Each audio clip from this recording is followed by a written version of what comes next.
Hello and welcome to an episode of the BIMvoice podcast. Today we have the pleasure to talk with a research associate at the University of Cambridge and host of Beyond BIM podcast. Welcome, Erika Pärn. Thank you. Thank you for having me.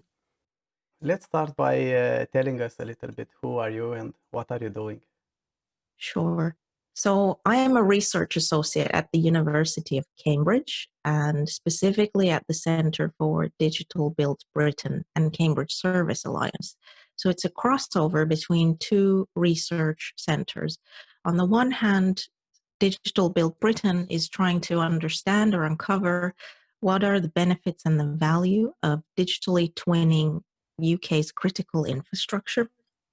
On the other hand, Cambridge Service Alliance is focused on what are the trends with business models and servitization across all different sectors. So more focused on the business model and operation. Uh-huh. And my research is really focused on, with this concept of digital twins, which is essentially for the built environment akin to the next stage from BIM, how do we better make use of it in terms of business models, and how can we form business model innovations through the use of digital twins? So it's largely focused on actually learning from the more advanced sectors that are using digital twins like aviation, automotive sectors, and seeing what types of business models have they come up with so far in order to create value for multiple stakeholders with that digital twin effectively. And then on my spare time, I also run the Beyond BIM podcast, which is very similar to yours. And I'm trying to gauge and connect with researchers and practitioners on what are the technologies that are effectively pushing us to the next stage beyond BIM, be it digital twins or other interesting technologies and emerging techniques such as artificial intelligence. But at the core, the foundation will be, for us in the built environment, the use of BIM. I understand. That's very interesting. All the research and the podcast, of course. The podcast used to be a little bit more technical than this one. And you have many researchers? Yes, I try to connect with academics and researchers because there isn't a lot of platforms where they can freely talk about their research, and industry may not be aware because they wouldn't have the same access to peer-reviewed academic papers. They might not have the same interest to read these types of publications. So a podcast was really a quicker means to spread and disseminate what research is ongoing in the built environment, to try and also educate industry on what we're trying to tinker with in academia. I understand. Yeah, and of course, trying to find some of these experiments and maybe use them, right? Yes, absolutely. Yeah, to try and connect academics with industry practitioners.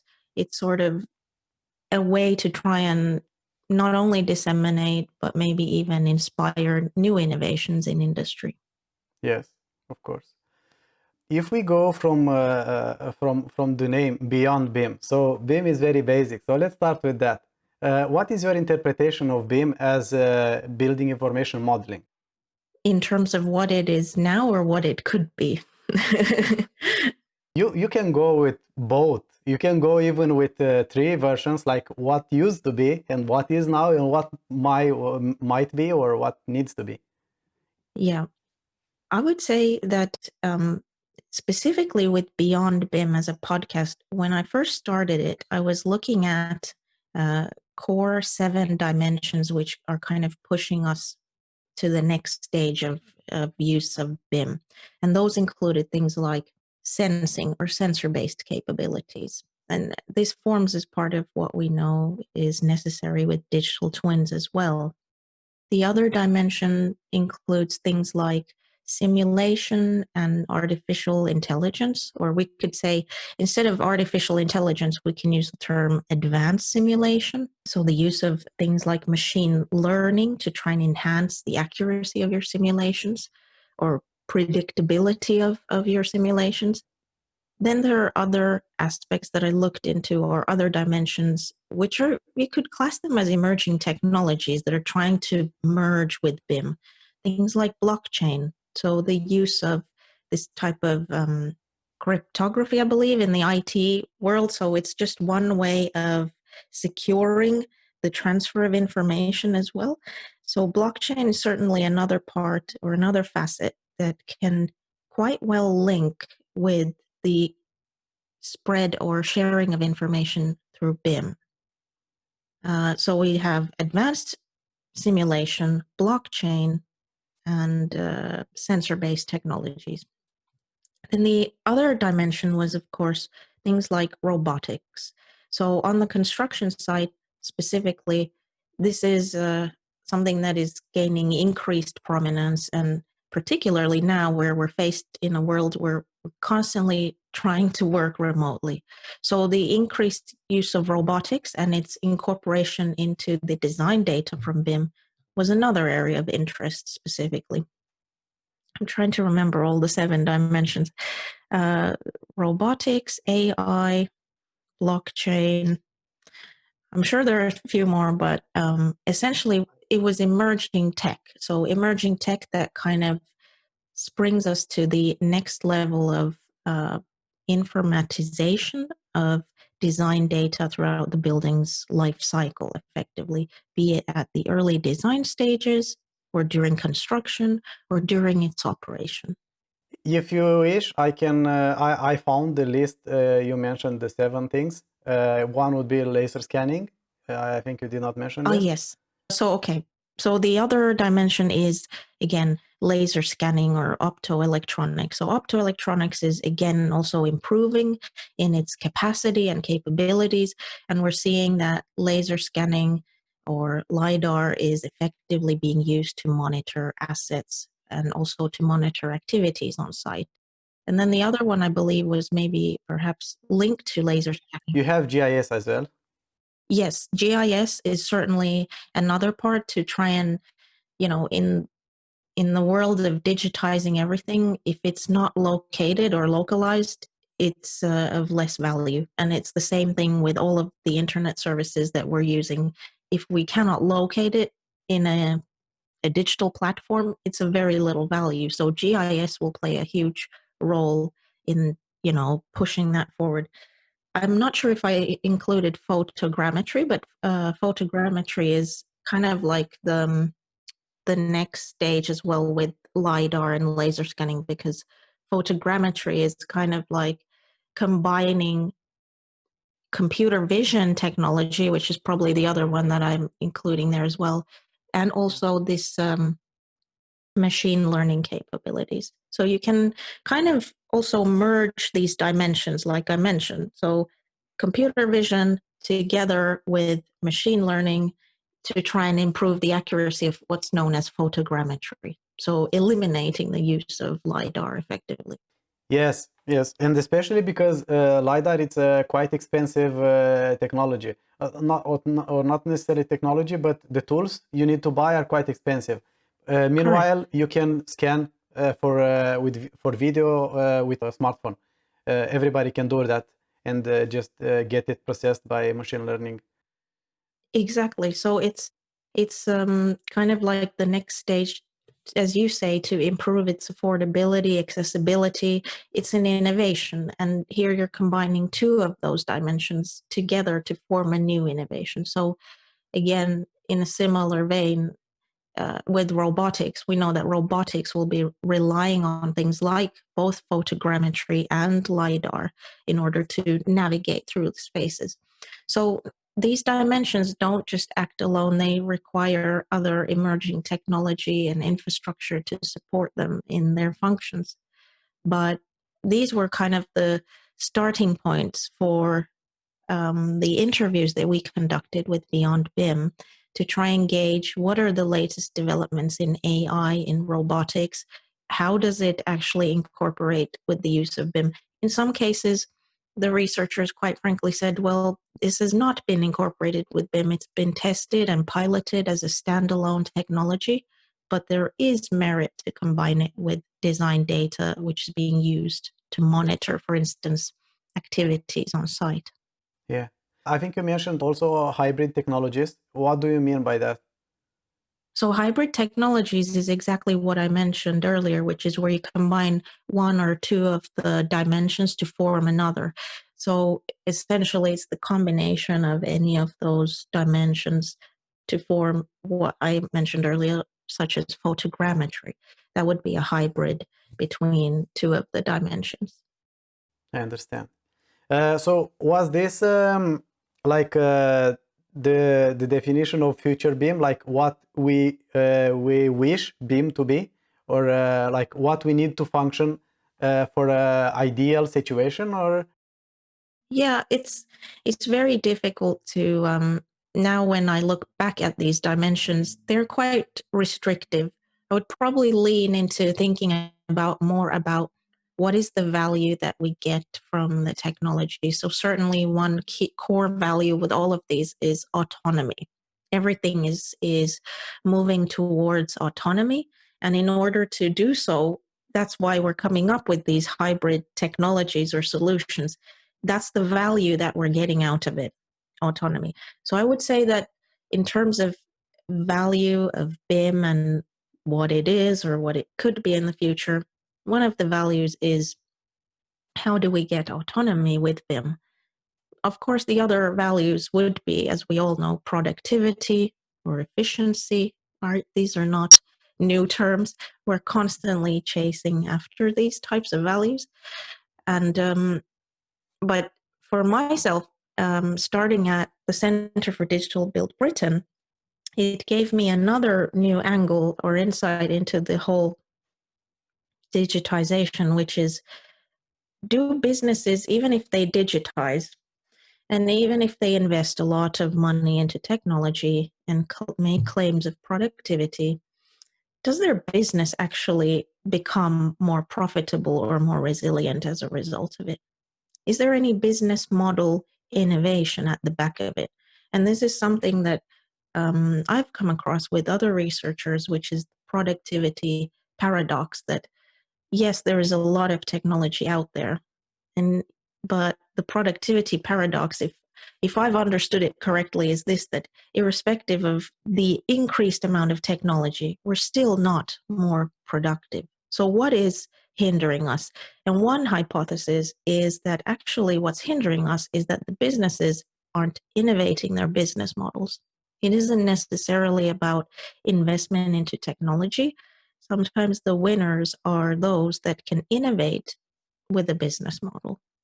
And this has been, at least in the service and business related journals, it's been heralded that business model innovation is actually what holds a lot of the success behind some of the bigger names that we see with platforms like Uber, Airbnb. These are effectively business model innovations, not technology innovations. sure. But do you see any patterns? Do you see any possible business models for AEC that might work? Yeah, so one of the things that we are trying to understand better, at least in the AEC, is how do we, again, transform into a state of open innovation, which is what we're seeing in the IT sector, right? So the sharing of platforms that help not just your own business but others to create that, as you have heard of it, the network effect, a whole ecosystem of players that gain value from the innovation or the technology. So one example of this type of business model innovation in construction is the platform method, or the modern method of construction, in which case we're using a physical platform to form a part of kits to construct kind of modular buildings, be it residential or educational. That is a physical platform. But what about a digital platform? If we have a digital twin of a certain critical asset in a building, could the data from its lifespan or performance data be of value to other designers, to other building owners? Could that data be digitized and sold?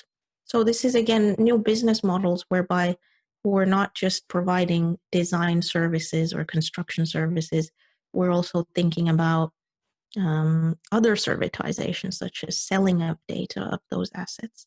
Those are some of the business model innovations that we're exploring and trying to understand what types of platforms could be needed in the AECO ecosystem, and how we can nudge the industry more into open innovation. These examples focus more on the asset owners, on the clients, right? But one of the issues we see in AAC is the supply chain, right? Because we have so many actors, it's so broken up. Didn't you come up with a more holistic kind of way to make things? And regarding the modularization, or how you called it, Platform construction.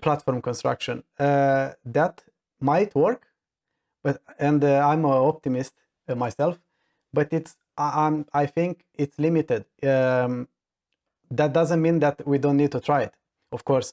What I want to say with this is, like, yeah, that might work for residential buildings, for square, very very simple, if you can say like that, geometrical structures, right? But correct. When you go to infrastructure, you already go into the entire complete new medium, where might work to a point, but it's very there are many things that varies in when you build roads, when you build tunnels, when you build bridges, when you build retaining walls and such, right? Yeah. So I'm not trying to punch holes in your in your ideas.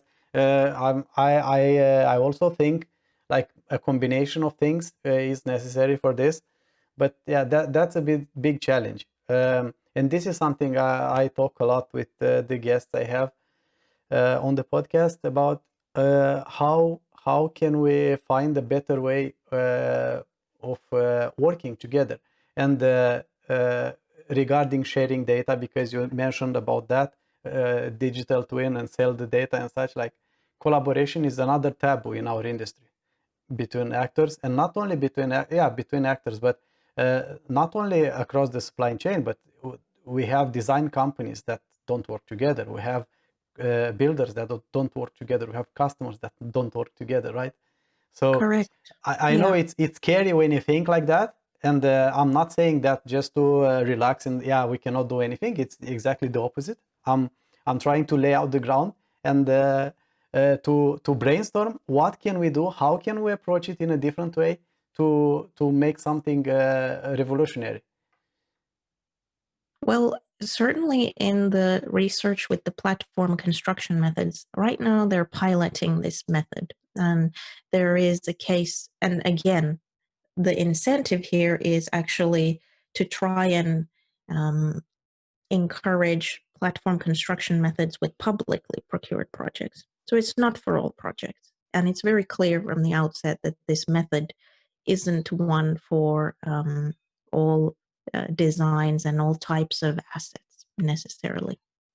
And when it comes to fragmentation of the supply chain industries, again, even if we look at examples of the more advanced sectors, aviation, automotive, where we're continuously trying to adopt some of the ideas and management theories, then even there, when doing the research from our end, they encounter similar problems, even with digital twins. So the OEMs do not necessarily want to share all of their digital data with the other OEMs. So we have examples of digital twins of engines, but what about the OEMs sharing enough data to cover the entire aircraft?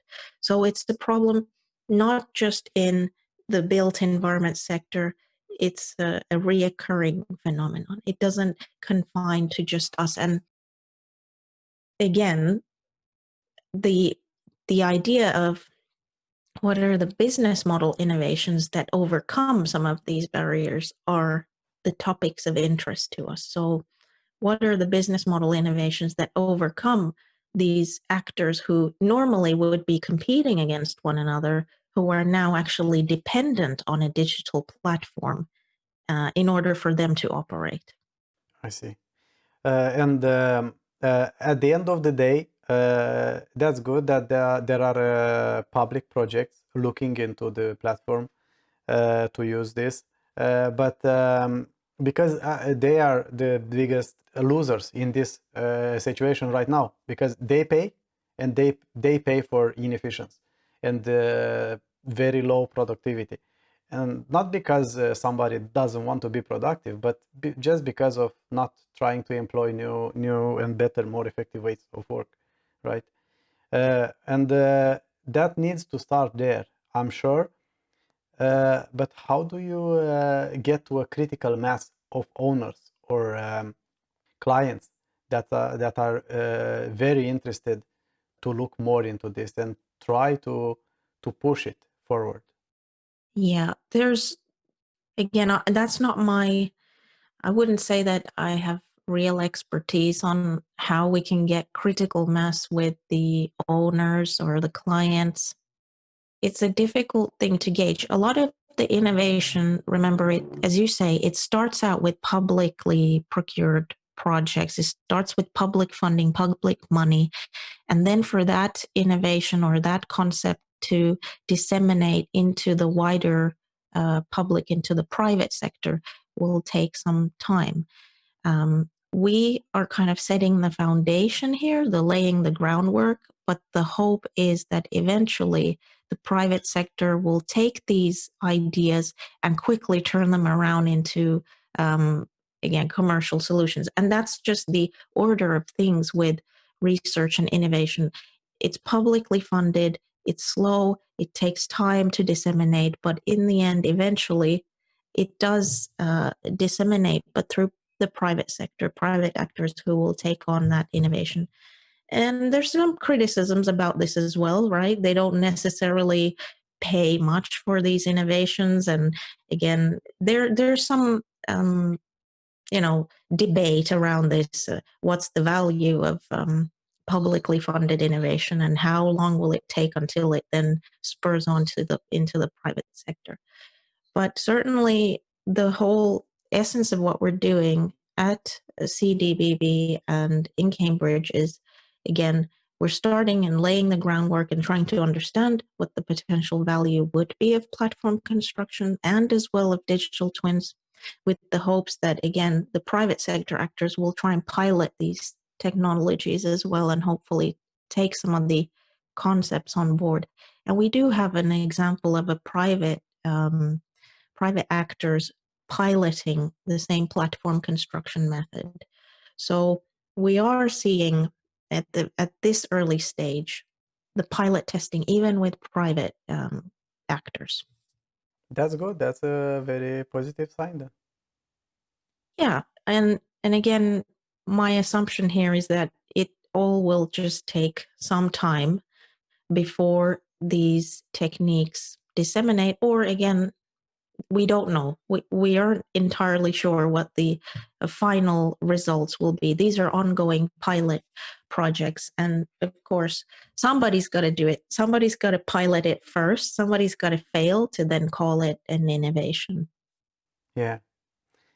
If we go over to startups, what do you think about startups in AAC? Is there room for others? Do we have enough that have made any impact so far? Yeah. So I think that, yeah, absolutely, there is room for startups. This might not necessarily be the view of the larger players, but even they rely on startups, really. Many of the bigger actors' operational model is a reliance on the innovation of startups. So buying up the failures of the startups and getting the best parts of these innovations and pushing them forward.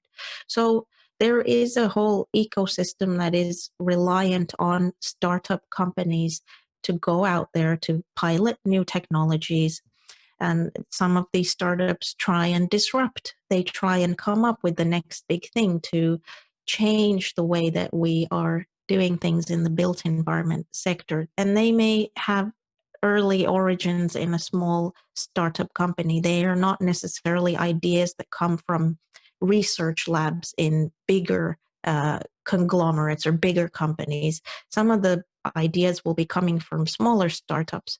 Many of these startups have an approach which, again, this is like the classical term of being disrupted, right? Is that they're very agile and responsive to the market needs. They're much quicker to respond to the potential needs and demands of the market, and they have an approach which is more flexible when it comes to the business model, because as a startup, all you're doing most of the beginning is trying to figure out what is your business model. So you're flexible with that way of thinking, and that's where we're seeing examples of where startups can potentially disrupt, because they continuously tweak and test their business models, whereas larger organizations wouldn't have the same flexibility to pivot their main business model. And that's the beauty of the startups, is that they're more agile and flexible, and they do think about the business model. Yeah. Do you have any examples around you, maybe in UK, of any startup that are doing something nice, or internationally? No? It can be international as well. Yeah, so let me just think in the built environment. Okay, I'll give you an example from when I was talking about platforms and, you know, how these startups are trying to overcome the bigger companies. So I'll give you an example from automotive sector. So as we know, our vehicles or cars, at least the newer models, are also capable of aggregating data and sending that back to the manufacturers on what the vehicle is doing effectively. Now, how do startups in automotive sector try and overcome this barrier that they have no access to the data in the vehicle, so they can't come up with digital solutions or platforms that may give insight to the driver or the owner of that vehicle? Well, there are some startups that have come up with these what's called dongles that connect to the car. They directly bypass the OEM and their control of the data in that vehicle. So these are like akin to like a, if you think about a computer, we have a USB, they have a little dongle that you can plug into the car. This is a way that startup companies have tried to overcome OEMs who are the gatekeepers of data. And we can see that there's similar issues in buildings as well. We have gatekeepers of data who have access to the data within that building. There are ways to overcome that in buildings as well, installing a gateway and getting access to all the sensor-based data of that building.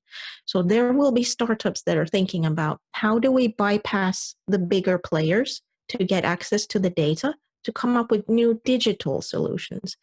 So a lot of the innovation is around product services. So pairing a product with additional add-on services. And these may be not physical services, but just digital services. So in the case of the automotive sector, these startups are using dongles as a way to overcome access to data in order to come up with new mobile applications that can provide various different services, be it connecting you with the best automotive service providers, giving you updates and data about your vehicle, for instance, fleet management applications to manage vehicles. So a lot of it is in the servitization domain. So, and a reliance on platforms. So formation of digital platforms is another kind of trend that we're seeing. So these are examples of startups that are really trying to fight against the bigger players and find avenues or ways to go around them. But we are seeing examples of startups that have now managed to partner with the bigger OEMs, have managed to partner with companies like Mercedes, BMW, because the bigger OEMs are seeing that they cannot really stay as the gatekeepers of the data. Let the other smaller players come up with effective digital services, because it will make our vehicles more attractive to the consumer market, to the buyers. So we are becoming so accustomed to digital services and having everything at our fingertips that the bigger OEMs are starting to realize, even in the automotive sector, that they can no longer fight the fight. They are beginning to partner with these companies to make their vehicles more attractive as an offering. Yeah. Do you know how they treat privacy? This sounds like a very gray area for privacy. Like if you set a dongle in the car and you just give away your entire information about yourself. Putting the dongle in the car is actually what the owner of the vehicle would be doing. So as you, the owner of the vehicle, you're saying, yes, I want these digital services to accompany my vehicle, so I'm installing this dongle to get access to those services. Oh, I understand. It's like it's a way for you as the vehicle owner to expand the capabilities, and all of this is about getting insights into your vehicle and other potential services which you may not have had access to before. So some of the dongle providers include Mojo, Z, Vinly, and Automile. And the interesting thing is that, of course, one of the biggest reasons why the OEMs, their argument against these dongles is cybersecurity. So, because again, if we're talking about these smaller service providers, are they as rigorous when it comes to information security and cybersecurity? And this is still, we're talking about a cyber physical threat or vulnerability, because it's not only connected to the data of the vehicle, but potentially the operation of that vehicle, depending on when it was manufactured. But that's been one of the biggest arguments against these strategies. So what they've done in return is, okay, why don't we start to partner up with some of these platform providers and also make our vehicles more attractive to the potential buyer with the services that they can now get access to.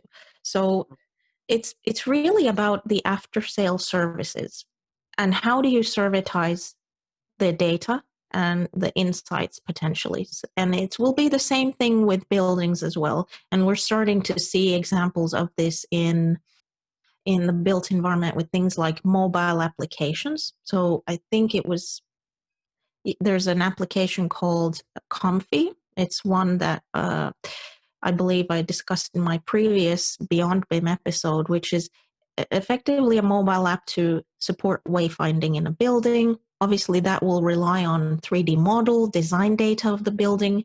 This will become much better in public spaces for those that need to find themselves within the buildings, let's say complex airports, train stations. This becomes something more intuitive for the everyday occupant of that building. And these are examples of servitizing that data, which may come from either the ongoing life cycle of the building itself, or in the case of the Comfy app, it's the use of the design data. And we're going to see that, again, seeing the value of that right now is quite clear. We want to monitor how many occupants or passengers we have within the train station or airport. We want to keep our passengers, our occupants safe. So these types of services will become increased in demand. This is the assumption because of the current climate that we're in. Yeah, I completely agree with that. Like a very simple example, like I've been in a mall yesterday and I did not know where to find the shop, and I used the big screen, which everybody uses, right? Which now Yeah, might be dangerous. But then correct. you get an application and you just navigate yourself. Like, how do I get there? And you get it. You have it in your hands with the GPS. You can be guided to the front of the store, right? Correct. Yeah. And this is even the more natural way for us as consumers to operate in the world. We navigate with our most of us navigate with our phones already. And why not combine that in a public building setting as well? I think Google Maps has a function of inside navigation. I never used it. I don't know how it works and how accurate it is. Yeah, I think I tried that once. It was first time I tried it was when I was in Japan, actually. And I never noticed this feature of Google Maps before until I was in Japan in a giant shopping mall. And I realized that I could actually navigate between the levels of that building. And I thought, what a great thing. How come I've not come across this in other buildings? But maybe perhaps this is again access to data, building owners being supportive of sharing that level of detail with a big service provider like Google. So but yeah, again, as you say, it's more intuitive and it's going to become more in demand as we don't want to really touch surfaces that others have necessarily been touching. So it makes sense, but also in terms of safety for management of how many people we want to access our buildings, it gives transparency to those that manage the buildings themselves. If we need to have a certain threshold of people within a certain floor space area, this is the way to do it. And it really relies on the consent of the consumer to share that data. Yeah, just imagine like navigating a mall with 20 floors. It's going to like you waste a few days there maybe and don't find Yeah, anything, right? So it would be much easier in few hours with an app. absolutely. Yeah. Do you know? You said there is a company that has a app regarding this. How Mobify or how did you Oh, say for it the was? building navigation. It's Yes, called Comfy. Comfy. Comfy. Okay. Yeah. If I'm not, let me just double check. I believe this mobile app is. There might be also, I don't know, but this is more of IT field, like to find a way to a more practical way than needed to install an application for each building you go in. Maybe exactly this is this company doing. Maybe you have more buildings that you use only one application. Correct. Yeah. So this is a mobile app that's been developed by Siemens. And of course, Siemens is already providing a lot of services with digital twins in manufacturing. This is again one way of, you could say, a strategy of servitizing a digital twin. So in our current pandemic that we're living through, with this uncertainty of going back into the workspace and having a threshold of people within public spaces or offices, the Comfy app is, I would say, the timing couldn't have been better, really. If you think about it, what they're trying to do is offer an app that kind of helps you manage the office space navigation and other aspects of working within that physical building all in an app. So not just for those that manage the building, but also those that use the building. So the timing is really ideal. And I would say that I guess Siemens has the benefit of there because they already provide services in the, let's say, in the building management domain. And they have the knowledge of, again, digital twins in a manufacturing setting.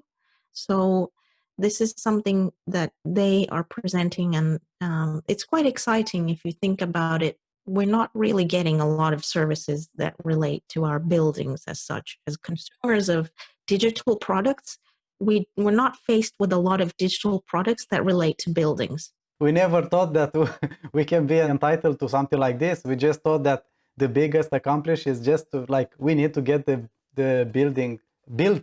Yeah. That's the Yes. main goal. That's the main goal for everybody right now, and that's the wrong goal because most of us are ignoring the most costing part, which is facility management and during the life cycle of the Yes, building, that's right? right. And again, if you take the lifespan, if we're talking about the automotive aviation is thinking about the aftermarket sales sector, their lifespan, it goes between, we're talking about 8 years up to 20 years. But of a building, if we compare the life cycle or lifespan, we're talking about 60 years in some cases of potential services that could be provided throughout its lifetime.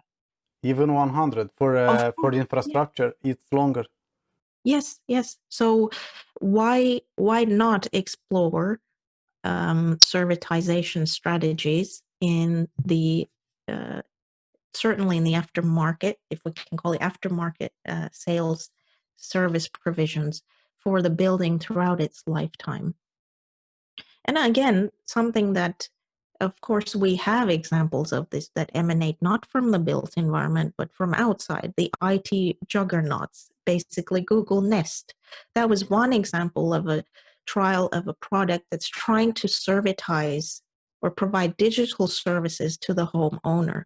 Yeah, Again, they would have the capacity to do so, certainly. definitely. If like going back a little bit to Siemens, like you said, they have already digital twins and such. But not only that, if I'm not mistaken, they sell lots of sensors. They must have sensors in many, many buildings that you have no idea how they can be used. Actually, yeah, you're right. So it's basically coming up with a servitization strategy for the hardware that they're selling, which makes sense. Again, it makes sense to begin to think like this. And the rise of servitization began in, of course, in 2008. We saw a lot of activity in this domain because of the recession. And if we are heading, or we are already in the start or midst of a recession, this will be a potential strategy to keep some of these companies ongoing. How can we servitize and come up with a continuous revenue stream with some of the products that we are selling out there? So this may be a strategic movement in the midst of a recession as well. Yeah. Do you know any other companies that offer this kind of services, like any competitors for Siemens? There was a company that it was a startup, a spin out from Cambridge, but it was sensors for infrastructure specifically. And I don't remember the exact name. I can try and pull that out for you, but effectively, it was a startup that started within the University of Cambridge, and it received, of course, very successful funding afterwards. And again, it ties in with the whole monitoring of linear assets through sensor-based systems, quite easy to install, and it also comes with additional let's say open, what we call in IT, it's called boundary resources. So boundary resources are things like APIs that allow for other service providers to come up with new services with that hardware or that platform. So I believe that this particular startup tried to create a sensor that was easy to deploy on linear infrastructure, and that would come up with an open way to connect it with other service providers who can then come up with new services that link to that sensor. So that's part of what I mentioned earlier about open innovation and having those boundary resources. I'm talking about the technology related resources that help other software developers come up with novel solutions that link to your hardware or your software, basically. Yes, that makes sense. And now, a last note on Siemens, then if they keep going in this way and they expand, they don't have any big other players around, so we might get next Google, Amazon, or Autodesk, or digital twins or something else. Yeah, the race is on. So there's a lot of speculation. Can we have a digital twin platform? And if so, who will be the orchestrator of that platform? You know, the orchestrator of our information searches is Google right now. Well, who will be the next orchestrator of the services related to digital twins? Autodesk stands in a good position. Obviously, they have a very huge ecosystem of players, and they have also opted quite openly into the model of open innovation, which is to provide boundary resources such as APIs and software development toolkits, which only enhance this ecosystem dependency on them. And again, this is a positive way for companies to progress with their own business models, is the movement into openness or open business model innovation. So Yes. yeah, so Siemens, again, if we're talking about Siemens, they would perhaps they are already looking into this, and I myself haven't looked into this, what types of boundary resources Siemens offers, but this is like the strategic movement on the part of many of the bigger companies, is to open up their platforms in order to get the other smaller startups do the heavy lifting, come up with the services, come up with new solutions, and become part of our ecosystem, whether it's the Autodesk ecosystem or the Siemens ecosystem. Eventually, they will have to open up to create that dependency. So, yeah.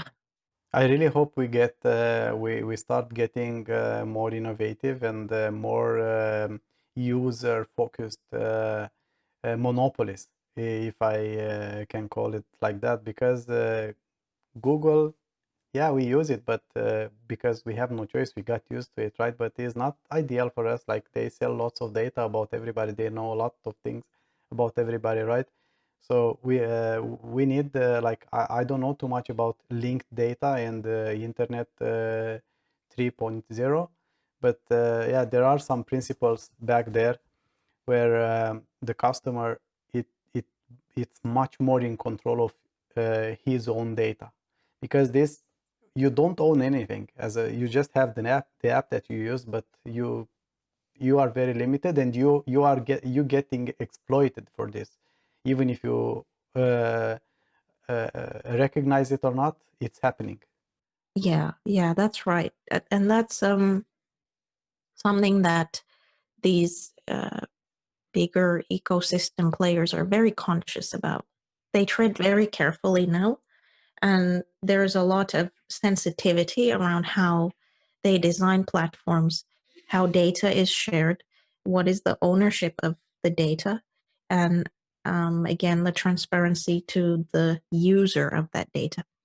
It's a very interesting topic if you go into it. I would recommend some books or talks by Shoshana Zuboff. She does a lot of discussions on what she calls the surveillance capitalism. So it's quite already with that name, surveillance capitalism, it doesn't point to the direction that, that she's very hopeful of these companies. Yeah, she did a lot of research into how the companies collect and aggregate our data. She did some very interesting analogies. She said that the IT sector is the only sector that refers to its clients as users. The only other sector that does that is the pharmaceuticals. And so the whole, really, a lot of her research talks about how these service providers create services that us as consumers become almost addicted to, in a similar vein as we do with pharmaceuticals and the drugs industries. So obviously this is another point of view, and it's important to look at both sides when reading about technology or doing research into the topic. So I would say I would really recommend reading some of her work. It gives you a nice balance into seeing the both perspectives on the transformation and servitization, and how, as you say, we as the end users would like to have some say on what happens to our data. Yeah, that's interesting. Thank you for the recommendation. I'll try to look up for it. Blockchain. You mentioned a little bit some things about blockchain. I'm also, in a way, fascinated by this technology. And at the same time, I still think it's very much conceptual. It is not very used in production. And it's very much focused on financial industry. And I don't know what is something else. But yeah, there are these coins. But not very much outside of it, but the principle itself, it's very noble and it's very good and it's very needed, very much needed in our industry, where the trust is a big issue. Like I think it's one of the biggest issue why we don't share information, and this can solve lots of problems. But Yeah. I'm not aware about. I think there is a company from France, if I'm not mistaken. They do something regarding this, but I don't know how advanced it is and how, if it's used on any projects or such. Do you know more about this? Do you know any startups or any companies trying something? In terms of explicit companies, I haven't really looked into that, I'll be honest with you. But what I can say is that we, myself and a few other researchers and practitioners I'm part of this a group called Construction Blockchain Consortium. And I'm very happy that I got the opportunity to join them. And it's Abel Maysil who leads it. So I did an interview with Abel on Beyond BIM. And Abel he's leading this consortium in order to put together a white paper for the industry on all the very different applications of blockchain for construction that go beyond just the financial or fintech services.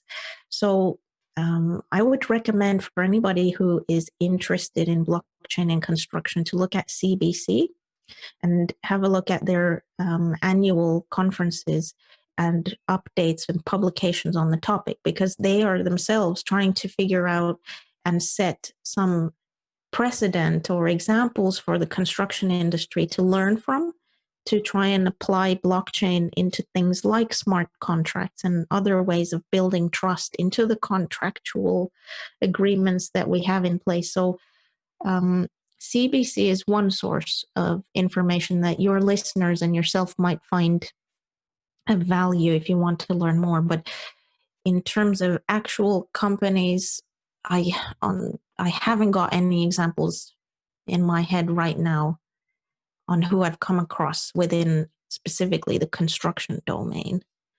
But the way that we're approaching, at least myself and my colleague, also Boria, he works at New York University in Abu Dhabi, and him and his team are looking into cybersecurity. And this is how we're approaching blockchain. So is blockchain a layer of security or additional layer of potential security when we're sharing data? So that's how we're approaching the applications of blockchain. Is could it increase the security of our digital twins potentially? But I have heard arguments against this that say, well, once we have quantum computing, it will decipher any blockchain algorithm and this whole technology will become obsolete. I've heard arguments like this as well. So when I talk about blockchain, some actors in the industry are very much against it. They say there is no future in this because of quantum computing. And then when you go into obviously the crypto community and the blockchain community, there is a real belief in the transformative powers of blockchain. So there are again two sides to this technology, and it's well worth investigating what might be the potential pitfalls if we do have quantum computing. Will this technology still be feasible? But also to read more about all the existing applications, especially with smart contracts. Yeah, I don't think, like, even if the quantum computing will make it obsolete, like, yeah, that would be a very bad idea if you will have thousands of startups trying to do this, right? But if you have a handful of people trying to use time on this, to put some effort in it and come up to with some practical use for it, I'm sure they cannot be very affected about it. So that's not a, like, if we're talking about two hypotheses, one hypothesis on top of each other, right? So we don't know yet when that is going to happen, right? First and foremost.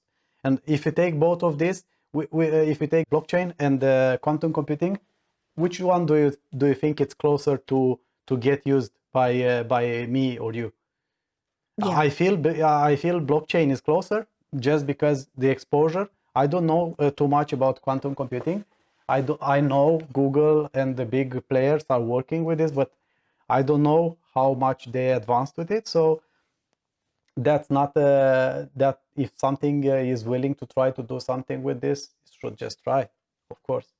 Yeah, certainly. Yeah, if we think about timescales here again, how long will it take before quantum computing, once it does make its breakthroughs into the wider market, the consumer market, that will take some time.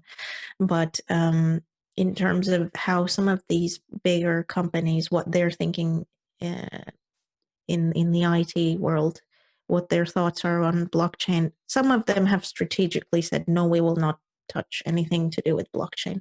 But others, as you say, we already have blockchain enabled services out there, quite a lot of them. We already have, obviously, the most prominent one, as you say, it's the Bitcoin, it's the cryptocurrency application. But it's worth exploring. Again, as I said, it's worth exploring also about the other side. So why do some of the bigger companies who, again, let's be honest, they pay a lot of money for very clever consultants to advise them on strategic decisions, why have some of them opted to avoid blockchain? Is worthwhile to go and look into as well, just to have a balance of a bit opinions, hypotheses as well. That's interesting. Do you know from your experience or from your knowledge some companies that have chosen to stay away from this, like Google or Facebook? Do you know any specific? I know, but not able to name some. Oh, yeah. Yes. Okay. Yeah. That's fine. Which episode is the episode you talk about blockchain? It's a bit older? Yes, this is an episode I did with Abel from UCL. The Abel Maciel, he is running the construction blockchain consortium. But he does a lot. I mean, he really is incredible in terms of all the things he's doing at UCL with research and then his own work. Let me just get this up for you. It's one of the older episodes. Yeah, I'm asking because I listened to most of the most recent one, this year ones, and I don't remember anything, not so much about blockchain. It's the episode is called Construction 4.0 Blockchain in Construction, and it's with Dr. Abel Maciel from UCL. Thank you. I'll put that in the show notes. Yeah, it was published 5 months ago, so you may have to scroll down a bit to find it, but yes, it is there, yeah. Sure. Now, let's talk a little bit about education for BIM that can help with the implementation of BIM. What do you think, like, especially because you're working in academia, what do you think? Do we have like our education programs tailored to the need for BIM specialists and for exactly what we need to get to? Well, in the thing that I learned when talking, I did an interview with Anil. He works with RICS, and RICS, being a professional body, what it does is it advises on the content to accreditate some of these courses provided in universities. So in my discussions with him, what I came to realize when talking about designing the future of education in the topic of BIM and digitization as a whole was this balance that professional bodies need to keep in order to make sure that the way they design educational content isn't so rigid and is flexible enough to make way for the transformation of technologies and how it changes our profession very profoundly. And it's actually a difficult task for professional bodies to advise universities on how to design some of these accredited courses in order to ensure that whatever the professional graduates with will be flexible enough with the current times and the current demands and changes in technology. So yes, it's very difficult right now to, obviously there's a lot of accredited programs providing training with relation to BIM. But again, what I understood is that the value is actually to try and create professionals that are agile and nimble enough to move with the times, to move with the changing technologies, the changing demands of the market. So much of the education needs to remain flexible enough and not become so tied down to specific technologies in order for those professionals to be able to adapt, really. It's all about having agility and being able to adapt with the changes that we're seeing in some professions. That is, it's interesting hearing that for me, because definitely the traditional way of teaching is not working anymore, and because everything is changing to such a rapid pace, right? So exactly this, and like now we need even more than that. Like now it's not enough just to make a go to university and have a career for 35 years and you get to a pension, right? It's not the case. Like we need to like to be valuable in the marketplace and in the job market today. We need like from the last 10 years maybe, and it's going to be only quicker and quicker. The pace is going to change a lot. Like we need to transform ourselves from early learners to lifelong learners. Yeah, continuous learners. Yeah, exactly. Exactly. Yeah. And that's the strategy, kind of like the strategic thinking of on the part of universities as well, is how do we foster continuous learning into the education system? Can we make it easier for somebody halfway through their career, if they want to pivot into a new profession, make it easy enough for them to do so, to provide continuous learning that's flexible, again, with more mature students who, but we are seeing that flexibility being imposed on academic institutions right now, given that many of us are having to conduct teaching from home. So it is, I mean, I would say that actually the pandemic has perhaps ramped up, not just in other sectors, but in education, especially digitization and the openness to come up with new ways of teaching, to promote remote ways of teaching and education as well. Yeah. Yeah, that's good. And like you said, we definitely need to have better offers for somebody to be willing to have the possibility to change a career, especially with such many jobs that are going to be automatized in the future, right? But not only that, if I'm not mistaken, in the US there are over 70% of people that hate their job. And That's it's so like if you go for 5 years to study, you get a loan that is going to hang you over the entire life, right? So it needs I maybe in UK definitely it's not like that, and Europe generally is more accessible studying the to university. But having this perspective that being able to deal with this problem, there are many people that are not happy with their job. You cannot know before you work 5, 3, 4 years if it's something you want to do or not, right? So yeah, I think the universities or the institutions can earn a lot if they do that actually, uh, because they will find new people that want to learn new things. yeah.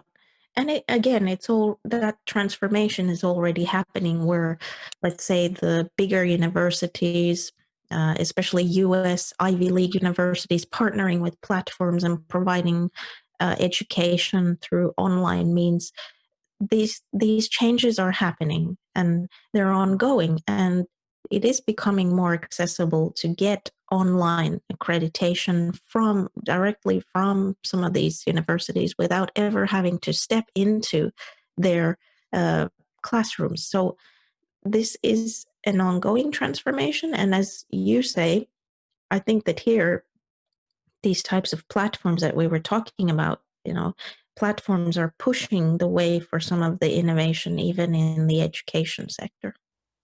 Yeah. Now we talked about official education. Like most definitely, you don't know why I started this podcast, but I started the podcast because I could not find answer for the questions I have. Like I could not find any answers for if I write all the questions I asked you today, for example, here. I did not find that. I think not enough people talking about these topics. So this was one of the reasons I started the podcast. Okay. You said you started yours because you wanted to have it as a platform mostly for research and such. Is there anything else, or do you see more value to that? Well, it was mainly out of just as a researcher, perhaps the frustration that whenever presenting research work that's being done, that we know in the research field is quite known, practitioners would probably look at it and say, I wasn't even aware that this was happening. So it was that led me to want to create a podcast where researchers could easily share and disseminate what they are doing and discuss what other researchers are doing. And then for industry practitioners to have easier means to access or digest this type of content. So yeah, it's really about, in a similar way to what you're trying to do, is to create that content, make it available for those that might be looking for it, or those that have questions that are still unanswered.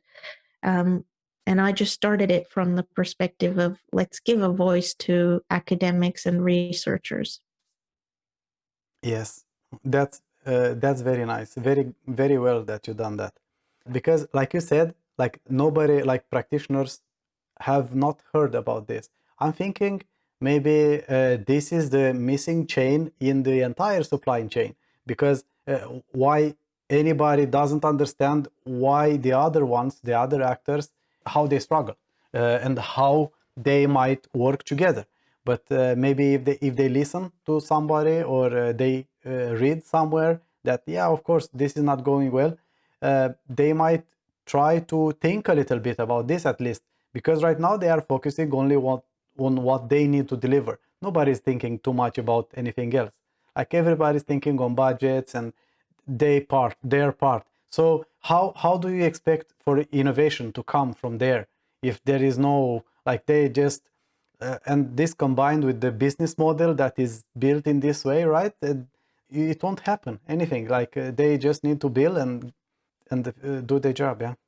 Yeah, it does require dialogue. It does require to look into both sides. Again, this is the benefit of, and that's what I try and do when speaking to other researchers and academics, is to give both sides of the story. And academics are very good at looking at it critically.